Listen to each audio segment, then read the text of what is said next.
ସକାଳୁ ଯିବା ବାହାରି ଯାଇଥିଲି ନାନୀ ଘରକୁ। ରୁଦ୍ରର କାଲି ଥିଲା ବ୍ରତଘର। ଆଜି ଚାରିକର୍ମ ଯେହେତୁ ବ୍ରତଘର ପାଇଁ ଚାରିକର୍ମ ଦିନ ମାମୁଁ ଘରୁ ସବୁ ଜିନିଷ ଯାଏ। କୁ ନେଇକି ଯାଏ ମାମୁଁ ସହ ବାରିକ ଶଙ୍ଖୁଆ ସମସ୍ତେ ଯାଇଥାନ୍ତି। ଆଗରେ ଅଟୋରେ ଗଲେ, ପଛରେ ଭାଇନାଙ୍କ ସହ ଲିସି ଆଉ ମୁଁ ଗଲୁ।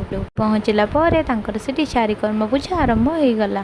ମାମୁଁ ଘରୁ ଯାହା ଜିନିଷ ଯାଇଥିଲା ସେଇତକ ସବୁ ପୂଜାରେ ଲାଗିଲା। ଦିନ ରୁଦ୍ର ଆଗରେ ବହି, ସୁନା, ଧାନ ସବୁ ଥୋଇଲେ। କହିଲେ ଯଦି ସୁନାକୁ ଛୁଇଁବୁ ବେଶୀ ସୁନା ଇନକମ୍ ହେବ, ପଇସାକୁ ଛୁଇଁଲେ ବେଶୀ ପଇସା ଆସିବ, ତୁ କୋଉଟାକୁ ଛୁଇଁବୁ? ସେ ବହିକୁ ହିଁ ବାଛିଲା। ସେ କହିଲେ ବହିକୁ ନେଇକି ମୁଣ୍ଡରେ ଲଗେଇକି ଥୁଅ। ସେ ସେତକ ବି କଲା। ଘର ତା ଜେଜେବାପା ଆଉ ଜେଜେମା କରୁଥିଲେ।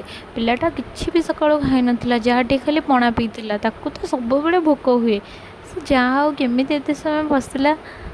କର୍ମ ସରିଲା ପରେ ମୁଁ ତାକୁ ଘରକୁ ଆଣି ଟିକେ ଖୁଆଇ ଦେଇଥିଲି। ଏଇଟା ଥିଲା ମୋର ଆଜିର ମିନି ବ୍ଲଗ୍।